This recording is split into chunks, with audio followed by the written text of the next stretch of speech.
Muy buenas, estamos aquí en nuestro programa Conversan 2, un programa del Centro Virtual ISACS de la Facultad de Humanidades de la Universidad del Valle, de nuestro canal del Sol específico, con el apoyo de la Comisión Nacional de Televisión.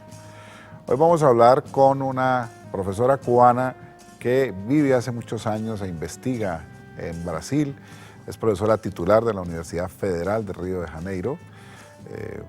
Aprovecho para decir que allá me formé yo también, hice mis estudios de maestría y doctorado, entonces tengo mucha satisfacción de tener a la profesora titular ahora de la Cátedra de Literatura Latinoamericana en esta gran universidad brasileña, y una profesora que va a hablar con nosotros, Silvia Cárcamo, también profesora de la Universidad Federal de Río de Janeiro, Argentina, pero que vive ya más de 2 décadas larguitas en Río de Janeiro. Con ella vamos a hablar mucho de la cultura cubana, de la perspectiva que ustedes han construido desde Brasil, aquí en Conversan 2.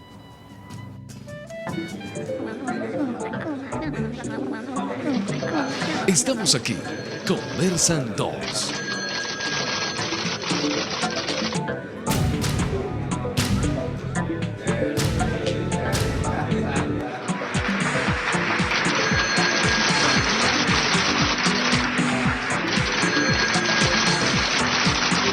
Conversan 2. Bueno, aquí en Conversan 2 hablamos de que eran profesoras de la Universidad Federal de Río de Janeiro, un poco emocionado de tener profesoras de mi alma mater brasilera. Es la profesora cubana Elena Palmero y la profesora Silvia Cárcamo, con los que vamos a conversar aquí. Para empezar y romper un poco el hielo, con Elena quiero preguntarte ¿qué siente y qué le ha pasado a una profesora, a una estudiosa cubana en Brasil? Darío, en primer lugar, buenos días, y me gustaría muchísimo agradecer esta invitación de Telepacífico, y específicamente tu invitación, y poder conversar contigo y con Silvia, 2 colegas que tanto admiro y con quien se establece siempre una conversación inteligente.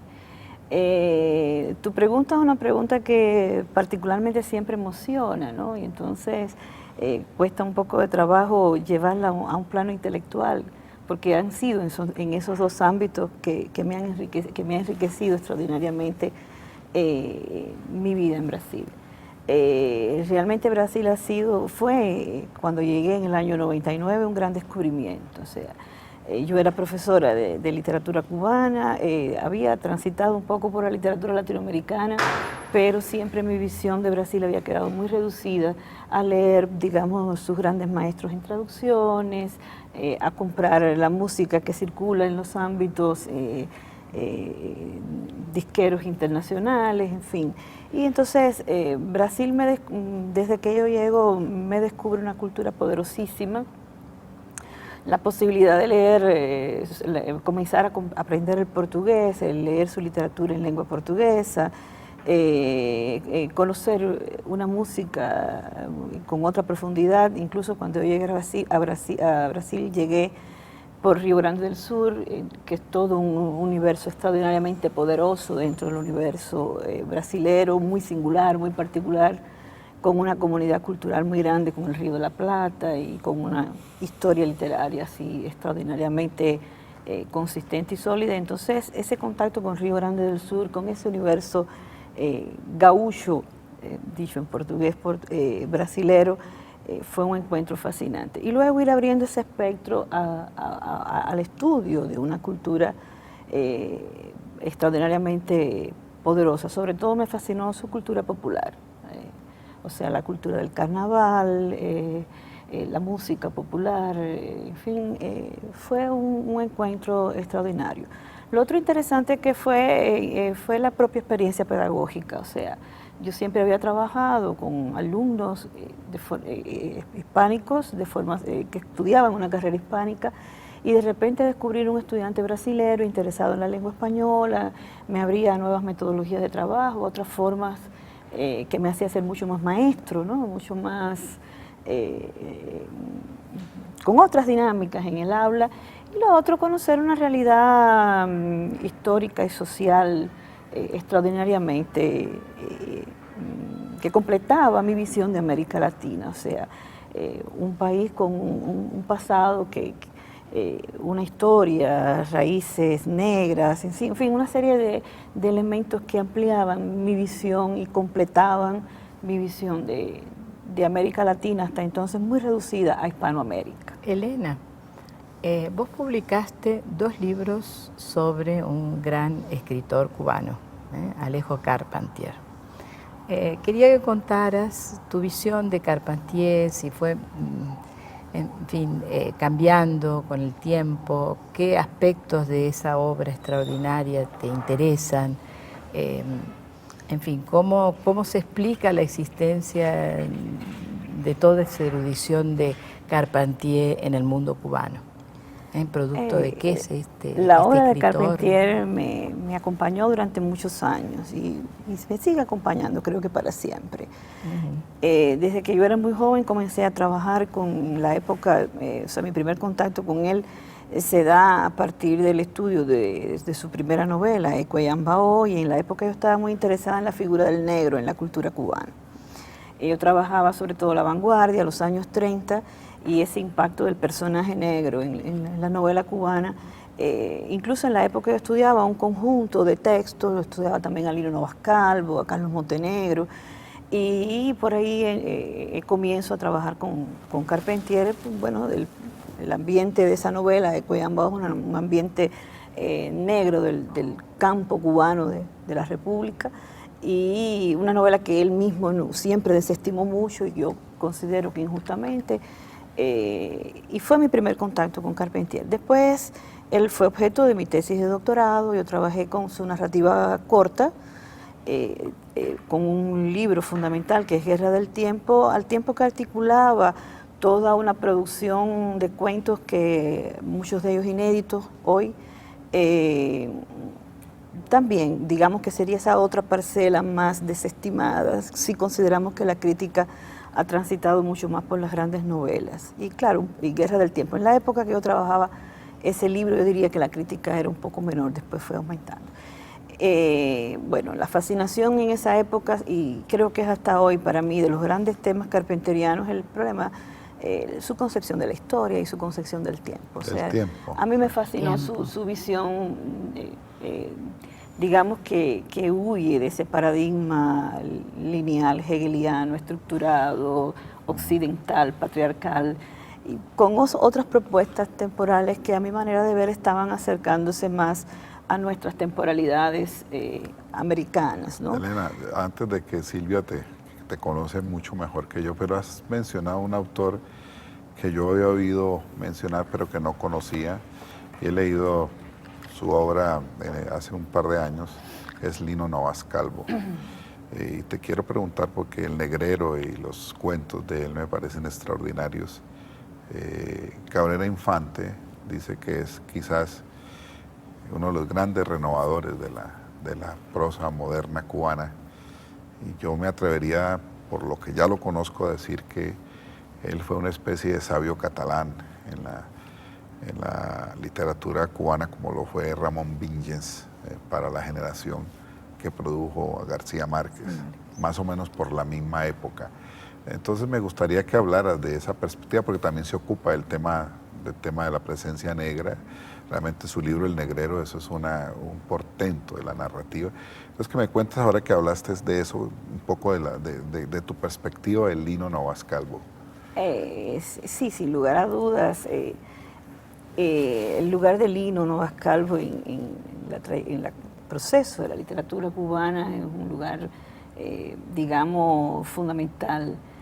Pensando en la década del 30, en la vanguardia, yo lo estudié mucho a la luz de la vanguardia, pero sin lugar a dudas tú has citado toda su cuentística en todo el proceso posterior de su obra. En la época que yo trabajaba con ese proyecto me centralicé mucho en El Negrero, por el contexto que te explico, trabajaba la figura del negro en la cultura cubana y estaba muy empeñada en distinguir una vanguardia narrativa cubana. Sabemos que la vanguardia generalmente es muy asociada al ensayo y a la poesía, ¿no? Entonces yo estaba interesada en la época en distinguir un conjunto de narradores que sin dudas estaban realizando una gran transformación de la prosa cubana, y en ese sentido Lino Novas Calvo, sin lugar a dudas, con El Negrero a mi manera de ver, la novela más interesante de ese periodo, cubano. Incluso no me gusta hacer comparaciones, pero en relación a Ecuayambao, por ejemplo, de Carpentier, sin duda yo me quedaría con El Negrero. Claro, es una obra más Después, consolidada. el resto de toda la producción intelectual de Lino Novas Calvo precisa así de una atención especial, un narrador que mantiene así una cualidad estética en toda su obra hasta el último momento. Y sin duda así es, cuando se piensa en intelectuales de la cultura cubana, proceso literario, aportes indiscutibles a la narrativa, a la transformación, a la forma de trabajar el cuento, en el caso de Lino, Lino es sin duda una figura paradigmática, un modelo, y no solamente por los temas, sino también por la manera en que él asume el fue uno de los que llevó a Faulkner a la literatura cubana, era traductor. Todo ese impacto en la literatura norteamericana, de la llamada generación perdida y de los años 40-50, sin duda nos entra a través de Lino, entre otros escritores, pero bueno, Lino Novas Calvo sin lugar a dudas tiene ese lugar relevante. Y volviendo a Carpentier, bueno, fue el gran maestro, una especie de, como fue Borges para Argentina, fue Carpentier, ¿no? Entonces es esa figura un poco insuperable, al mismo tiempo es ese monstruo al que los escritores tienen que enfrentar. ¿Cómo fue ese lugar de Carpentier en la cultura cubana? Sucede con Carpentier lo que sucede con José Lezama Lima, o en fin, lo que pueda suceder con Guimarães Rosa en la cultura brasilera, con el propio Gabriel García Márquez, con Álvaro Mutis en la cultura colombiana. O sea, son paradigmas, sin lugar a duda, extraordinarios que para cualquier escritor significan una angustia, ¿no? Un desafío, porque es un paradigma alto, un paradigma extraordinariamente en un lugar de difícil acceso. Incluso creo que a veces nunca se accesa, nunca se consigue llegar. Cuesta trabajo decir el lugar de la figura de Carpentier en la cultura cubana, o sea, digamos que por la lengua, por los propios temas. Había comenzado a hablar de uno de los temas que a mí me fascina, que es el tema del tiempo y de su concepción histórica, que a mí me parece extraordinaria, por todo el camino después posterior de su obra, concluyendo con esa gran novela que a mi manera de ver es la que más siempre me ha deslumbrado, que es El arpa y la sombra. Toda esa trayectoria. El arpa y la sombra es la que es la biografía de Colón, pues una ficción novelada. Es un juego, una reescritura histórica de la figura de Colón, en la cual de alguna manera está discutiendo los orígenes de nuestra literatura, los orígenes de nuestra cultura. Esos orígenes difusos de nuestra cultura que se pierden en el documento, en la letra escrita. Es un libro irónico, un libro que yo he querido leer como muy autobiográfico, o sea, donde a través de la figura de Colón hay, digamos, está la figura de Carpentier, el intelectual en su momento más sincero, que es cuando ya está casi al morir. Colón está muriendo, Carpentier también moría cuando escribía El arpa y la sombra, de un cáncer. En fin, es el libro así que más siempre me ha atraído de la narrativa de Carpentier. Me acuerdo que a Ángel Rama, me estoy acordando ahora, esposa una especie de crítica a Carpentier como en su lugar de traductor cultural, con un cierto, leería un cierto exotismo, una cierta voluntad de traducir América para Europa. Esto, ¿cómo ves? Ese es un tema que siempre aparece en discusión cuando se habla de la figura de Carpentier. Comencemos por, digamos, un dato que recientemente se ha tenido, y es que el nacimiento de Carpentier no es Cuba. O sea, Carpentier no nace en Cuba, nace en Luisiana. Es un elemento que vino porque él construyó un personaje cubano. A mí siempre me ha fascinado ese hecho de Carpentier haber querido ser cubano y construir y hablar desde Cuba. O sea, me parece que ya eso lo coloca de una manera muy especial en las letras cubanas. Entonces, o sea, Carpentier era un hombre sin dudas europeo, su nacimiento se da en Europa, sus padres eran europeos, la madre rusa, el padre francés. Según la historia que él cuenta, llegaron pequeños a La Habana. Esos datos biográficos han quedado ahora en mucha discusión. Y en principio, por ejemplo, Carpentier nunca pudo corregir su R francesa. O sea, Hay una discusión, incluso hay un ensayo hermoso de Gustavo Pérez Firmat que discute el tema de la lengua materna y la segunda lengua. O sea, en principio Carpentier no sería, su primera lengua no fue el español, debió haber sido el francés. Las primeras palabras que escuchó fueron en francés. Y Firmat hace un ensayo extraordinario discutiendo ese tema de cuáles fueron las primeras palabras que oyó, cuáles fueron las primeras palabras que aprendió. Y entonces, bueno, siempre este tema que tú me preguntas es un tema que aparece en cualquier entrevista sobre ese fondo europeo que sentimos en Carpentier para expresar un mundo americano, como él se propuso, sin lugar a dudas, como proyecto de escritura, como proyecto de creación. Entonces, ciertamente, hay un hijo de padres europeos, un nacimiento en Europa, una lengua que siempre le traicionaba cuando hablaba, que no se sentía cubano. No Tal vez el caso que me estoy acordando ahora de Cortázar, ¿no? Cortázar es también de toda una vivencia europea anterior, inclusive a la vivencia argentina, y el problema de la lengua que lo denuncia también. Entonces eso crea una imagen de primer impacto. Pero ¿quién ha leído la obra de Carpentier? ¿Quién la ha sistematizado? Sí, la ha leído de una manera...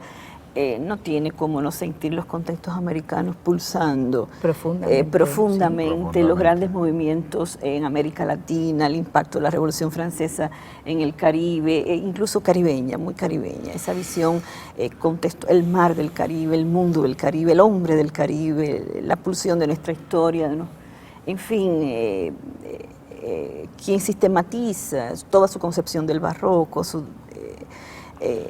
quien sistematiza en esa obra comienza a comprender que sí, hay una pulsión del mundo americano intensa que va, como dije, o sea, tanto por el hombre, la historia. Ustedes tienen unos escritores. Carpentier es una gran figura, indudablemente una presencia, no solamente para Cuba, sino para América Latina. Pero yo quiero decirte, como colombiano, donde esa presencia es fuerte, que hubo una mucho más renovadora, sobre todo para las juventudes que empezaban a escribir en los 60 y 70, que es la de Guillermo Cabrera Infante. Claro. Entonces, digamos que esa nueva tonalidad, ese nuevo énfasis, esa diferencia que es la de Guillermo, pues tú como cubana que nos ilustres un poquitico y hables un poco de ese Cabrera Infante, porque para nosotros fue fundamental Cabrera Infante, sobre todo por esa relación con la cultura popular, de la manera como lo hace. El humor, la ironía. En Carpentier no hay humor, ¿no? Es un humor muy refinado. El humor de Cabrera Infante tiene mucho más que ver con ese, menos intelectual. O sea, Carpentier es un hombre de un conocimiento de la cultura y una transmisión de todo eso en un nivel ciertamente muy intelectual.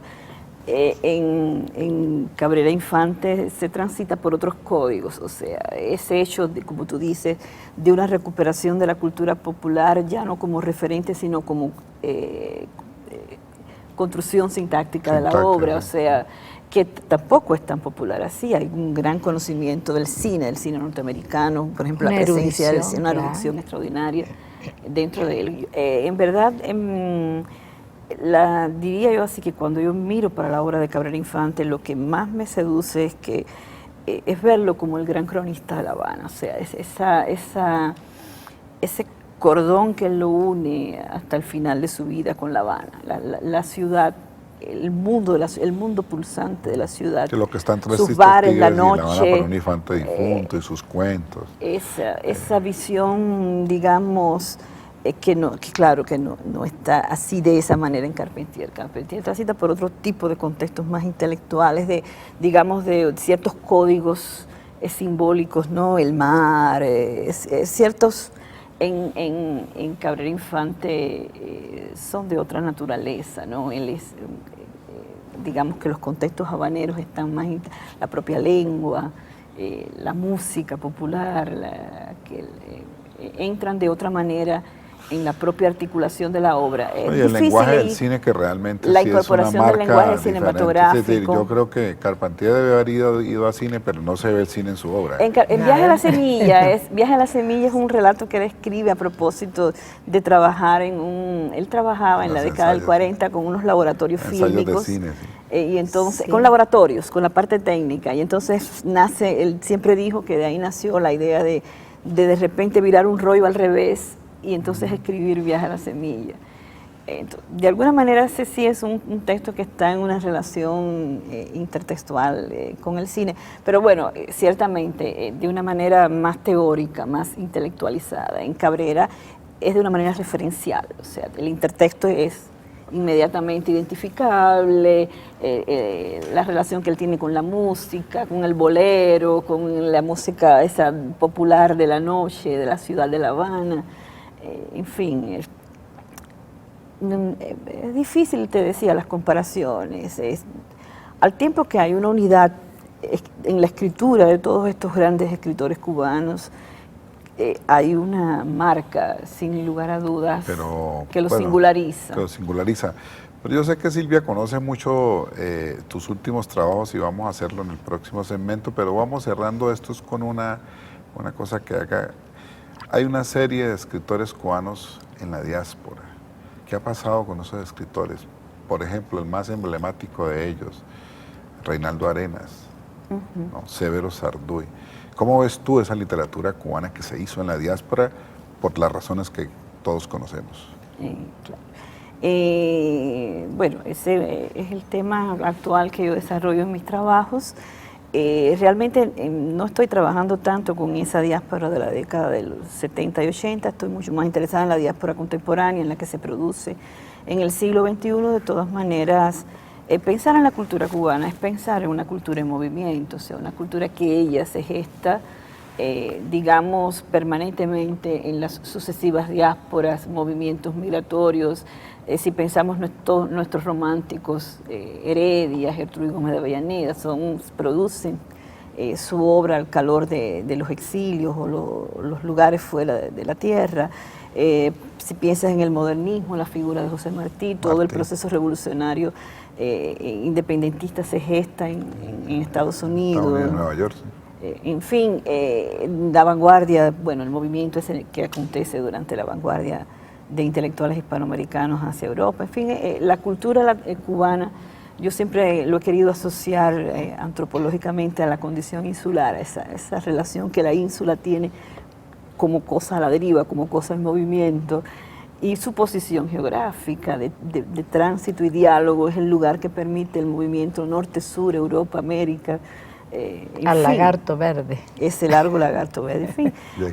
Largo lagarto verde. Es una cultura que naturalmente se ha constituido en la diáspora. Ese movimiento de la intelectualidad cubana se ha intensificado sin lugar a dudas en los últimos 50, 60 años. Se produce una gran diáspora en los primeros años del triunfo de la Revolución Cubana, es el movimiento en la época en que sale Guillermo Cabrera Infante, Severo Sarduy, por razones de estudio, se va a estudiar a Francia, en París, y luego se queda en París, y hay un movimiento de intelectuales que salen del país en las décadas del 60, 70, que continúan una obra fuera de Cuba. Fundamentalmente Estados Unidos ha sido siempre un país de recepción de los intelectuales cubanos y tienen una obra en ese contexto. Después se continúa produciendo un movimiento migracional, hay un eje interesantísimo que es los llamados Marielitos, o sea, toda esa intelectualidad que sale cuando el fenómeno de Mariel, que es la época en que sale Reinaldo Arenas, ¿no? Y ese grupo que sale en la época de Reinaldo Arenas, algunos han tenido suerte en el mundo editorial, otros no tanto, en fin, ese movimiento de recepción en Estados Unidos no fue armónico en todos los casos. Y un movimiento migracional de las últimas décadas, que yo lo veo muy asociado al problema editorial, o sea, escritores que generalmente están publicando en Barcelona, en Europa fundamentalmente, algunos han ido a Estados Unidos. olvidaba decir incluso una generación que va muy pequeño para Estados Unidos o nace en Estados Unidos, que es la generación de los cubanoamericanos, ¿no? que escriben, son bilingües, escriben en las dos lenguas, son sujetos biculturales. En fin, creo que en la segunda sección podríamos conversar con más detalle de este movimiento intelectual cubano. Bueno, vamos a hablar mucho más ahora en la segunda sesión. Vamos a hacer una pausa y ya regresamos aquí en Conversan 2.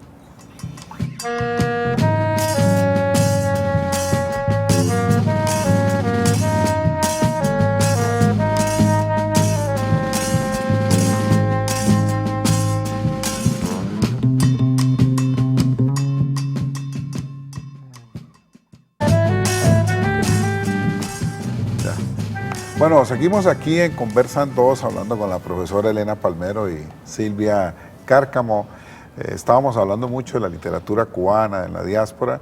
Entonces continuemos un poco la idea que tenías de qué está pasando hoy con las tendencias de la literatura cubana dentro y fuera de la isla. Como te decía, o sea, a veces cuesta trabajo decir hoy, o sea, cuando hablamos de hoy, ¿de qué momento parto, de qué momento puedo partir? Hoy el panorama intelectual de la isla me parece extraordinariamente interesante, a pesar de la precariedad económica editorial por la que atraviesa la isla, ¿no? O sea, es un fenómeno, siempre ha sucedido con Cuba, mientras más difícil se presenta el panorama en términos económicos, sociales, ideológicos, más productiva se revela su intelectualidad y más en movimiento. Siempre ha sido esa mi percepción. Sin lugar a dudas, me gustaría un poco retornar al tema del movimiento que se produce en el país a partir de la década del 60, o sea, el movimiento intelectual cubano a partir de la década del 60 vive una escisión, un cierto corte por razones ideológicas, de afiliación o no afiliación al proceso revolucionario cubano y que se mantuvo, digamos, durante 30 años aproximadamente esa escisión, ese debate, el escritor que está afuera, el escritor que está adentro, quien estaba afuera no era enseñado en los planes de estudio del que adentro adentro. O sea, es un panorama real que, digamos, en términos institucionales, se opera durante los primeros 30 años iniciales de la revolución. Ya a partir de la década del 80 comienza una relación más diáfana y hoy hay una discusión muy interesante en torno a repensar la relación que la cultura que se produce dentro de la isla, y que incluso eso es un concepto hasta polémico, no sabemos qué cosa es lo que se produce dentro de la isla. Te comentaba ahora poco en el intervalo, Pedro Juan Gutiérrez vive en la ciudad de La Habana, pero toda su producción editorial se hace fuera del país. Antonio José Pontes, antes de salir del país, ya había publicado algo. Abilio Esteves era un gran dramaturgo antes de salir de Cuba y ahora tiene una producción intelectual interesante en Barcelona. El diálogo con los escritores cubanoamericanos o que emigraron muy jóvenes con la isla, están publicando en la isla. Se han producido aconteció un evento el año pasado en Casa de las Américas. El año que viene tenemos un evento llamado Cuba Transatlántica, visualizando un poco más Europa, ¿no? La relación idas, vueltas, Europa-Cuba. O sea, hoy se siente un ambiente, digamos, en términos institucionales culturales, no, me estoy refiriendo a culturales, de interlocución, de movimiento intelectual. Ahora, la cultura cubana es una cultura que se piensa mucho a sí misma, ¿no? Por eso el ensayo tiene una tradición ensayística riquísima. Entonces, ¿cómo Cuba se piensa a través de esos escritores en los ensayos literarios? ¿Cómo esos ensayos dialogan con el ensayismo anterior? Curiosamente se está produciendo, digamos que un momento de oro del ensayo cubano. O sea, tuvimos un gran momento en la década del 40, si pensamos en el ensayo de Lezama Lima y toda esa generación, Vitier, en fin, toda una generación que produce, cuando yo digo 40, o sea, ellos vivieron hasta el 60, Cintio Vitier vivió hasta, en fin, si tuvo un poco algo que critico muchísimo, que es las generaciones, pero no hay otra manera de organizarlo. Y después se produce sin lugar a dudas como que un vacío en el ensayismo cubano, hay como un impacto en relación al pensamiento, y hoy diríamos que se está viviendo un nuevo momento de oro de la ensayística cubana. ¿Y cómo puedo preguntarte, para que después me digas, no sé, cómo se sigue dialogando con esa teoría tan poderosa de Fernández Retamar? Entonces, por ejemplo, ese nuevo ensayo, a mi manera de ver, las coordenadas más interesantes en primer lugar, digamos, hay un ensayo de tema histórico que discute problemas más bien de tono historiográfico, ¿no? Momentos de la historia de Cuba, reevaluaciones de determinados procesos, reevaluaciones incluso del presente, del propio proceso cubano contemporáneo, la continuidad y las continuidades y rupturas en esos procesos históricos, un ensayo de corte sociológico y el ensayo literario que de alguna manera, digamos, está poniendo en discusión, o digamos, no sé si la palabra subvertir sería interesante, pero ese discurso, por ejemplo, de un ensayista como Roberto Fernández Retamar, uno de nuestros grandes ensayistas del siglo XX, pero que de alguna manera sacraliza la ciudad letrada, estructura América Latina a partir de una visión de integración que sabemos que no es tan armónica, sí, está llena de conflictos, está llena de, bueno, en esa visión de Cornejo Polar, ¿no? de mundo total al tiempo que heterogéneo, ¿no? Entonces, ese discurso más total, más estructurado, y desde la ciudad letrada que produce Retamar, realmente el ensayo de hoy se sitúa desde otra posición, una posición en la cual, por ejemplo, se singulariza más, se toma el detalle, se trabaja, por ejemplo, la propia remirada histórica de la figura de José Martí, del lugar de Martí en la cultura y en la historiografía cubana, en figuras, por ejemplo, como Rafael Rojas, que ha hecho un excelente estudio de la figura de José Martí, el propio Antonio José Ponte, con ese ensayo maravilloso, El abrigo de aire. En fin, digamos que el ensayo discurre por otros tópicos, a veces tal vez no tan trascendentes, ¿no? Las comidas, las ruinas, la fiesta. O sea, esos tópicos de la cultura cubana comienzan a tener un lugar dominante sin la intención totalizadora, sin la intención, digamos, sin esa visión triunfante, ¿no? Del ensayismo. Claro, como si hubiera pesado la burocratización y hubiera un movimiento de búsqueda de una libertad, de un aire, de una reorganización de ciertos estatutos que la literatura y el ensayismo de los 60, 70, por las urgencias de la época, por las utopías de la época, también vivimos un momento en que el cierto retorno de las utopías, cierta visión desencantada de la contemporaneidad, genera otros tópicos, genera otras temáticas, casi siempre tendientes a la reescritura, casi siempre tendientes a la reevaluación, casi siempre con una observación crítica de la contemporaneidad, pero siempre mirando al pasado, siempre mirando a la historia nacional, a la construcción, digamos, de los grandes mitos, de los grandes, por la propia figura de Martí, por ejemplo, en el ensayismo tanto de Rafael como de Antonio José Ponte, es una figura que no tiene nada que ver con la figura que nuestra historiografía, esa académica que se enseña a los niños en la escuela, construyó. Y que viene desde atrás, viene de la República, o sea, desde la época de la República se va construyendo esa visión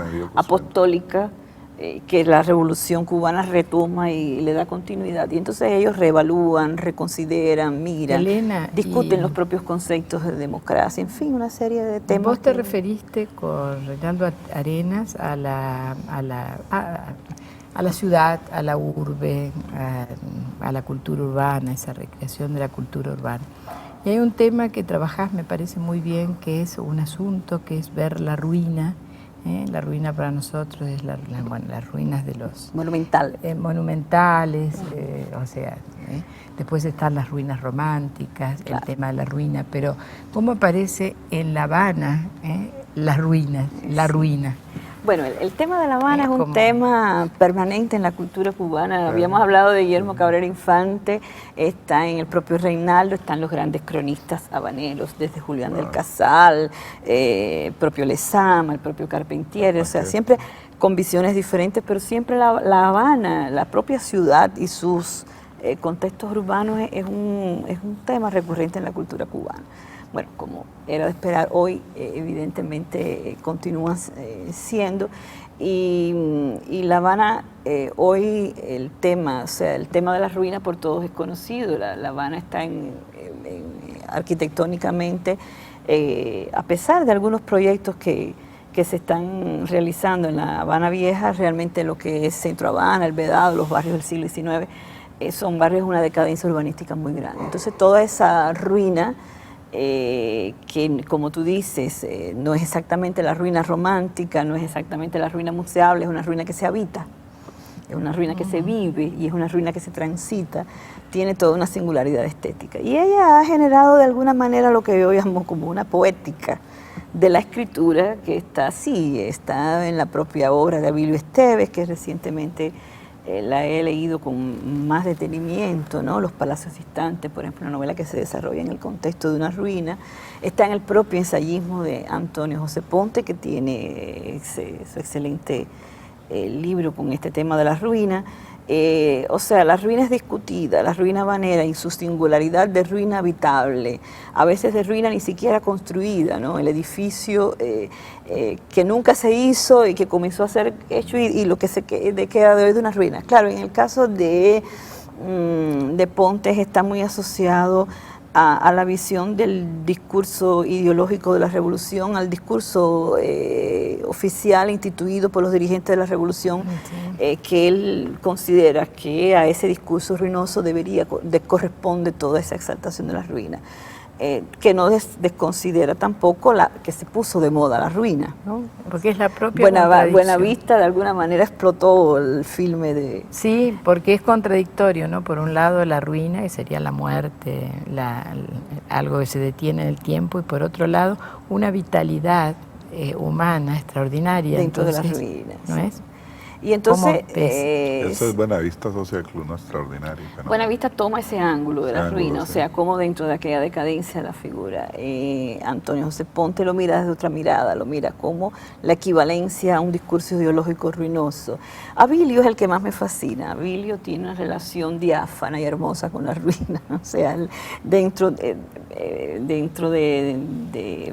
su discurso va construyendo un cierto barroquismo de la ciudad y un barroquismo, digamos, de significado inverso, o sea, no por exceso, sino por defecto, por lo que falta, y va construyendo toda una, por ejemplo, su excelente libro de carácter memorial, Inventario Secreto de La Habana, es un recorrido por La Habana, es una propuesta de, digamos, como una guía de viajes para recorrer La Habana, pero una guía de viajes que él llama para turistas inteligentes, o sea, aquel que quiere buscar lugares interesantes. Él va indicando lugares, muchos de ellos son lugares que ya no existen, lugares vacíos, en los que el turista lo que va a encontrar es una ruina, porque se produce una cosa interesante en el discurso cubano, y es que las personas hablan en el día a día y citan la ruina, o sea, donde está, o sea, doblas en la esquina del teatro tal, donde ya no hay un teatro, hace muchos años lo que hay es una ruina. Es o sea, una ruina. La ruina se incorporó al discurso del día a día, al estar del día a día, y ha terminado siendo no solo un tema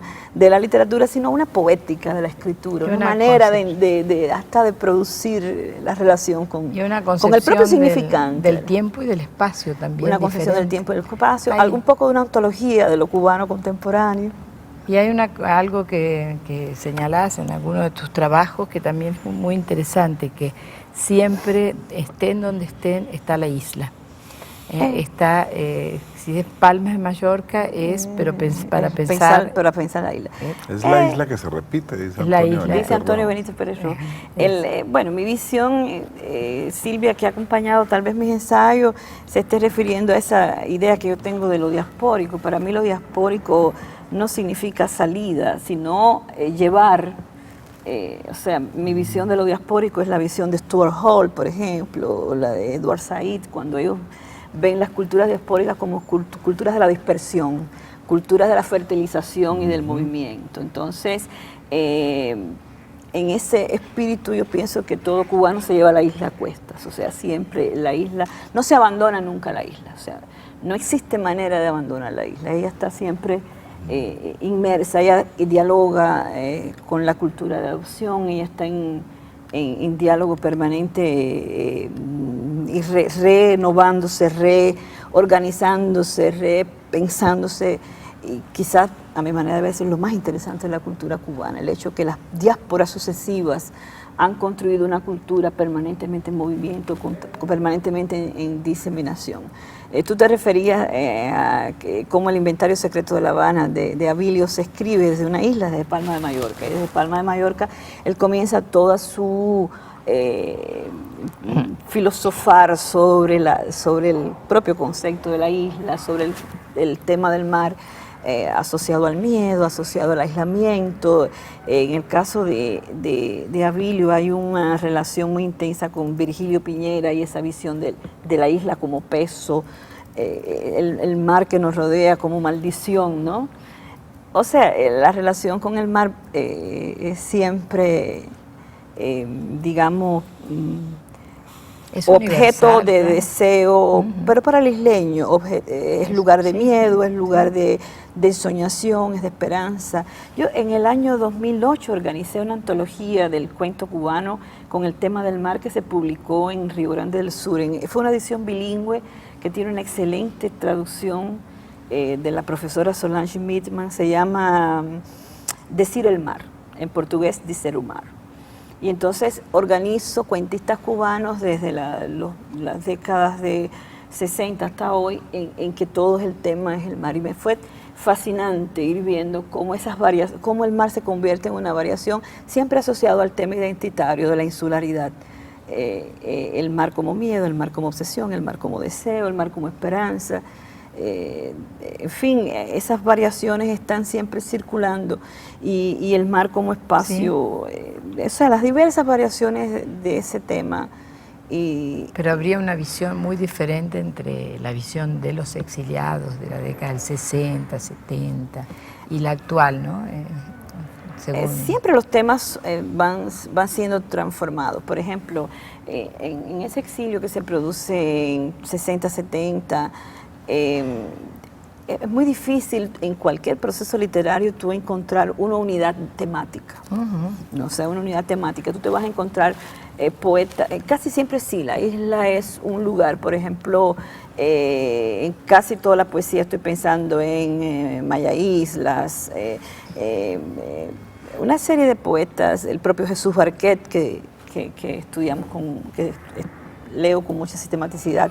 El tema de la isla es un tema recurrente, pero con variaciones de percepción, a veces con más nostalgia, a veces, claro, la matria que necesariamente nos acompaña, a veces te puedes encontrar mitologías de la isla. Por ejemplo, Carlota Coenfield hace toda una mitología de la isla. En fin, a veces son islas, digamos, espacios heterotópicos con referencias insulares, pero que no exactamente se llama Cuba. O sea, la variedad temática es grande, es difícil poder tú circunscribirlo a una...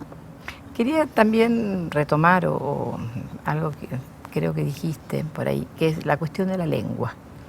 Cómo estos escritores que están en diáspora se relacionan con esa lengua de Cuba. ¿Qué es lo que podés decir sobre sus soluciones poéticas Ese es un en la tema, lengua. es un tema fascinante, realmente.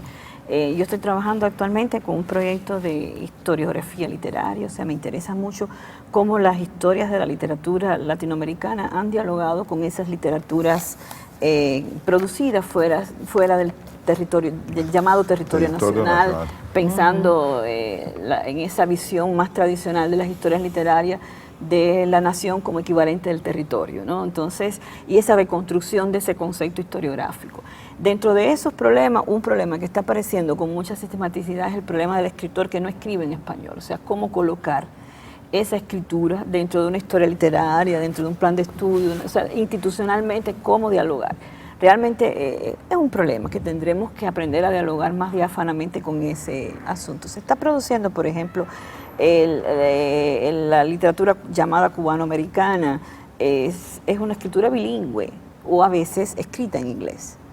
Y entonces nuestra historiografía literaria, nuestra institución literaria tiende a ser conservadora en relación a esas realidades culturales que están que están vivas, que están siendo reales. O sea, nadie puede discutir la cubanidad de Gustavo Pérez Firmat, que escribe en inglés, ¿no?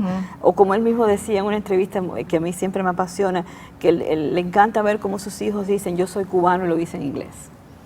O sea, una literatura producida en otra lengua llena de cuerdas cubanas. Claro que resulta extraño cualquiera que me esté viendo, y esa es una pregunta que cualquiera hace, ¿cómo una literatura nacional que se produce en otra lengua? Digo que es un problema, o sea, es un problema que las instituciones editoriales, académicas, la propia historia literaria tendrá que discutir de otra manera. Lo mismo está aconteciendo con la literatura cubana e hispanoamericana que se está produciendo en Europa. Las grandes editoriales reacomodan nuestro español. Eso pero acontece. me refiero a los que escriben en español, pero algún efecto debe tener sobre la lengua. Tiene. Ese contexto. Tiene, ¿no? a veces muy rico, a veces extraordinariamente rico. O sea, es el diálogo, el encuentro con otra variante del español que, o sea, que no es el editor quien está reacomodando la lengua, sino que él, la diáfana, va empezando a dialogar con él. Acontece con el portugués, hay escritores hispánicos que producen en ambientes, sobre todo en el caso de Brasil, ¿sí? que hacen terminan haciendo toda una estética, todo un movimiento interesante de la lengua en ese diálogo. Mi experiencia ha sido fundamentalmente, o sea, en términos de tensión estética, el caso de Firmat con el inglés y el español, que domina las dos lenguas con riqueza, y a veces el texto transita por las dos lenguas, un poema en que él va jugando, a veces irónico, con las dos lenguas, las va... En fin, son ejercicios interesantes que se están produciendo a nivel estético y que precisarán estudios críticos, precisarán tal vez estudios académicos, lingüísticos, y desde mi punto de vista, que es el del historiador de la literatura, tendremos que empezar a dialogar de otra manera con esas literaturas, con esos Lo que me parece procesos importante literarios. es que lo ves como un enriquecimiento y no Sin desde la dudas. falta, desde la carencia de los que se perdió, sino como una... Mi visión de la diáspora es esa. Para mí la diáspora no es ausencia, es enriquecimiento, es movimiento cultural, es proceso fertilizador de culturas, es movimiento de culturas. Elena, ya vamos llegando al final. Quisiera hacerte una pregunta desde tu lugar ahora, que es Brasil, es decir, ¿cómo ves tú hoy el movimiento cultural literario brasilero con toda esta perspectiva cubana? ¿Qué destacas? ¿Qué te llama la atención? ¿Qué tendencias? Contarle aquí a los seguidores de Conversan 2. Bueno, Brasil, como ya te dije, fue un descubrimiento de hace 10 años, o sea, y todo mi conocimiento de Brasil, siempre mis amigos se ríen porque yo le digo, mi memoria de Brasil es intelectual, es de los libros, yo no lo viví, ¿no? O sea, ese pasado lo voy trayendo, pero con esa perspectiva de ese pasado que he ido leyendo, pienso que la cultura brasilera contemporánea vive un momento interesante, vive un momento, digamos, de fertilización por esa apertura que Brasil ha comenzado. Brasil durante mucho tiempo se autoconsumió culturalmente mucho, y hoy yo siento que hay un Brasil que está dialogando mucho más diáfanamente digamos, con la cultura propiamente hispanoamericana, sobre todo, por ejemplo, los medios académicos, eso ya se está produciendo. Entonces, aquel Brasil que se autoconsumía culturalmente comienza así lentamente.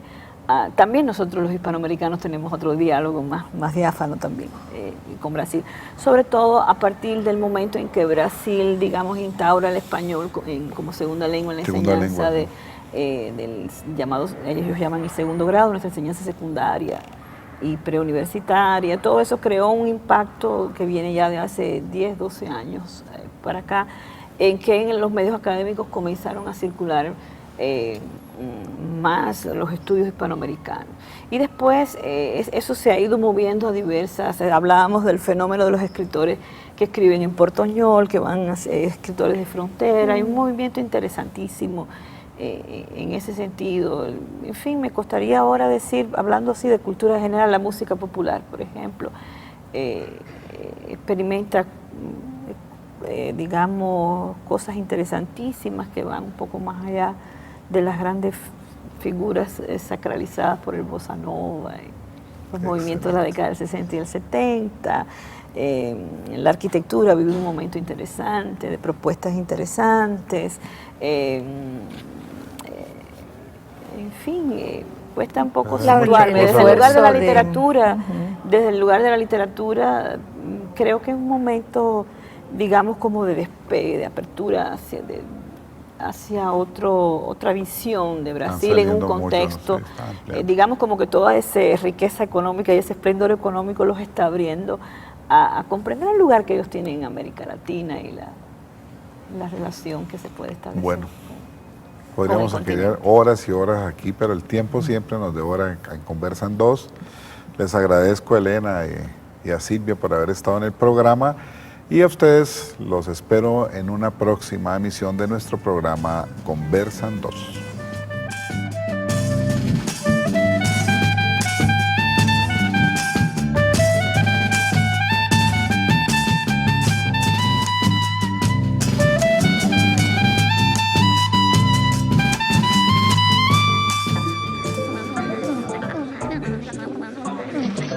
Estamos aquí, Conversan 2.